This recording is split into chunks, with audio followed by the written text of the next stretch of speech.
Hello, Brigadier Gotra here. Today we will be discussing part 2 of Gen Giap's biography, that is from the year 1945 to 1954. In 1945 March, the Japanese had ousted the French administration. Later in August 1945, the Japanese also got expelled because of the loss in the World War II. So there was a vacuum in Vietnam. Vietnam were caught by surprise. Ho Chi Minh was not yet ready to assume the government, and his liberation army was still very young. So the liberation army at that time had about 5,000 people who were semi-trained, and mostly they were unarmed. Vietnam organization, both political and military, however, started working quickly, and within no time they were able to grab a number of villages and the towns. By the end of August 1945, Ho Chi Minh was the head of the Democratic Republic of Vietnam. Giap was the number three, the Indo-China Communist Party. Giap was the military commander, and he was on the threshold of generalship. Besides being the military commander, Giap was also the Minister of Interior. Giap's task as a military commander required the experience of a general. However, till that time, Giap only had the field experience of a captain or a major. The Vietmin could enjoy the government for a very short time because at the Potsdam conference, the Allies decided that the area north of 16th parallel will be occupied by China, and the area south of 16th parallel will be looked after by France. So in September 1945, Britishers landed up at Saigon, that is the South Vietnam, and they were followed by French who came a month later. The Chinese also came to the North Vietnam, but they were accompanied by the remnants of several Vietnamese nationalist parties. This added to the problems of Ho Chi Minh. Now he had to think on how to deal with this Chinese-backed Vietnamese nationalist parties, and also to think how to get the Chinese out of Vietnam. It may be remembered that by that time, Ho Chi Minh government was well established in Hanoi, but it had a little lesser control on the countryside because the other parties like the Vietnam Quoc Dang had taken over the administration of number of towns and villages. The Chinese, however, were reluctant to interfere in the administration of Ho Chi Minh, which was good for Vietnam because he could sort out these Chinese nationalist parties and consolidate their own position. All this while, the Ho Chi Minh was always thinking how to get the Chinese out of Vietnam. So for that, it sought the assistance of the French. The French were too eager as it is because they had already re-established themselves and they were itching to get across the 16th parallel. Now, about the irritant with the Nationalist Party, Giap was also kidnapped in 1940, late 1945 by these the Chinese-backed Vietnamese nationalist parties, and because of that, it left him bitter toward all these groups and the Chinese nationalists. In 1946 March, an agreement was signed between French and the Ho Chi Minh, in which it was decided that French would recognize Viet Minh government as a free state, though within the French Union, and French troops were to remain in Vietnam only to withdraw in phased manner in 5 years. For a period in the early 1946, French cooperated with Ho Chi Minh as he consolidated the Viet Minh's dominance over the nationalist groups. Giap took great pains to protect the French community in Hanoi for acts of revenge and public brutality during the months after the Japanese surrender. Giap here showed his great ability to conceal his personal feelings. He also went to a great length to defend the accord which was signed between the Viet Minh and the French. He gave the reason that the Vietnamese were isolated internationally. There is nobody to support them. So an accord with French was the only way out. But all this while, Giap knew that the war between French and Viet Minh was imminent. So he was preparing for that because he didn't want to be taken totally in the first assault by the French. Though it was a difficult task because of the differential of resources between the French army and the army of Giap. Here, his experience and training in China came to be of great value. So he had now seen that how a widespread popular action at a small scale could offset the conventional military superiority. Another dilemma of Giap was whether to have a national front formed to embrace all anti-French parties or whether to lead anti-French movement with the with Minh only. At this time, was powerful enough to do it alone without the support of the non-communist parties. But he went about it very subtly and he coaxed all these Vietnamese parties into Lane Viet or Popular National Front.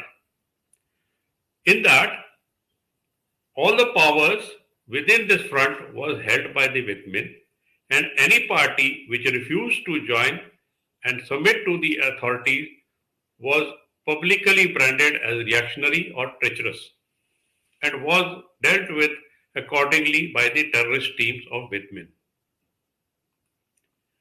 By end of 1946, Giap had secured the internal political unification of North Vietnam under Viet Minh's terms. Although the military situation was not that satisfactory, his army had grown from 30,000 to 60,000 men from June to November 1946. But it was not able to build up as much as the French had done. There was difficulty in getting military supplies for the Viet Minh.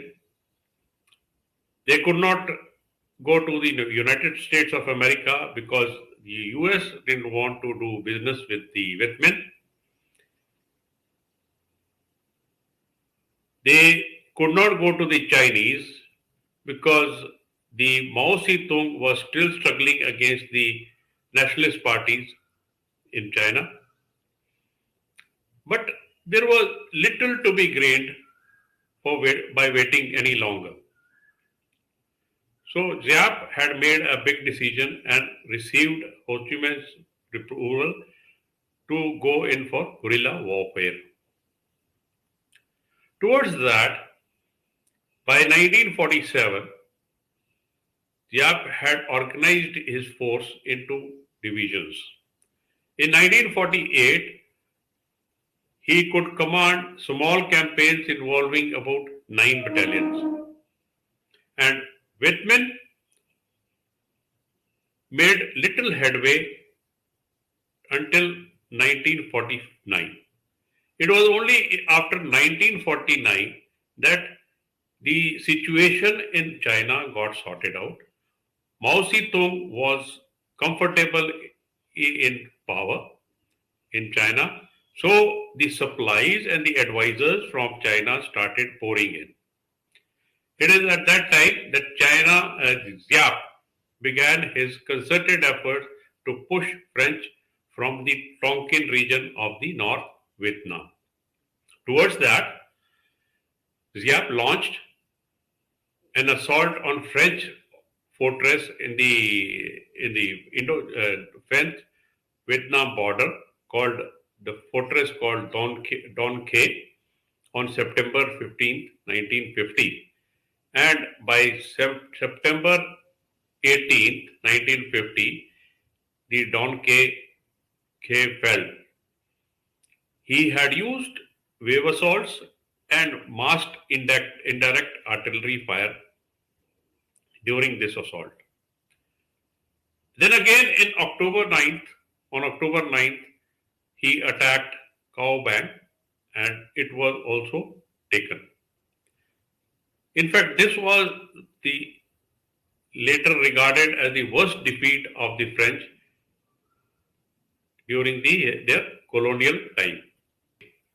By 1951, Giap had 5 divisions, 12 RT regiments, 8 engineer regiments, 37 regional battalions, and a guerrilla force from all across the northern reaches of Vietnam. Besides that, he had a number of porters available to him, which we can see later in the operations, helped a lot in the logistics of the operations. At this time, because of the consolidation of the forces, he decided to go in for the counter offensive. Towards that, in event and attacked Vinh Yen, which is north of Hanoi, with 2 divisions. But this attack failed. And during this attack, his army sustained a very heavy casualties. Then in March, he attacked Mao Khe, which again failed. And in the month of June, he attacked along the Day River. Both the attacks also failed. So that brought the end of his counter offensive and it came out to be a failure.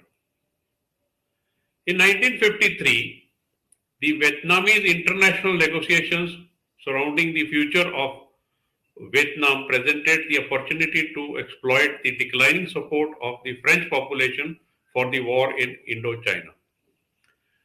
Giap recognized that French disposition was centering around Dien Bien Phu, and he chose this location for his next confrontation with the French. Giap encircled the position and steadily concentrated his assault and supporting forces. He also projected diversionary moves into other regions, creating an impression of confused objectives, and he succeeded in diluting the French concentration and weakened their support lines. He also continued the guerrilla and the local harassing activities throughout the country. When the attack was finally launched, his forces had created a comprehensive condition for success. And on 7th May, the French surrendered. This battle, fought on many fronts, was the event that finally led to the expulsion of French from Vietnam. Gen Giap could no longer be considered just a guerrilla leader. Following the fall of Dien Bien Phu, the Geneva Accord of 1954 was signed and Democratic Republic of Vietnam was born in North Vietnam. The state of Vietnam was made in the south, which had the support of United States, the UK, and the France. With the creation of independent North Vietnam, Giap became the vice prime minister. He simultaneously held the post of Minister of National Defense, Commander of Chief of the Army, and served as member of the Politburo. He commanded an army of 350,000 men and reinforced by People's Militia of 2 lakh men. Giap had reached the new heights of his power and prestige. With that, we end this part of the presentation. We'll come back for the next part shortly. Thank you.